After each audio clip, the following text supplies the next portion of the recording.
വിധികർത്താക്കളുടെ പോലും തല കറങ്ങിപ്പോയ, ഒരുപക്ഷെ ടോപ്പ് സിംഗർ ചരിത്രത്തിലെ തന്നെ ആദ്യത്തെ സംഭവം എന്ന് വിശേഷിപ്പിക്കാവുന്ന ഒരു പ്രകടനത്തിനാണ് പാട്ടുവേദി ഇന്ന് സാക്ഷ്യം വഹിക്കാൻ ഒരുങ്ങുന്നത്.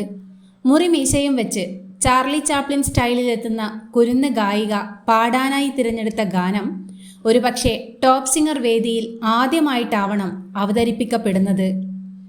വേലുത്തമ്പി ദളവ എന്ന ചിത്രത്തിലെ അഭയദേവിൻ്റെ രചനയിൽ പാർത്ഥസാരഥി ഈണം പകർന്ന് KP ഉദയഭാനുവും K നാണിയും ചേർന്ന് ആലപിച്ച ഹാ ഹാ ഹാ ഇന്ന് നല്ല ലാക്ക എന്ന ഹാസ്യരസപ്രധാനമായ ഗാനമാണ് കുരുന്നുഗായിക ആലപിച്ചത്.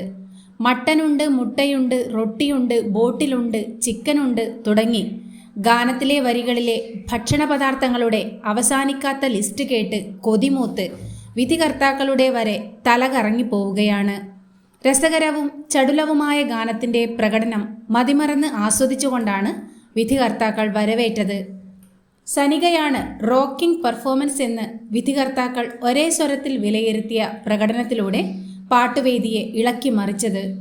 MG സ്പെഷ്യൽ സമ്മാനവും സനികയ്ക്ക് നൽകുന്നുണ്ട്.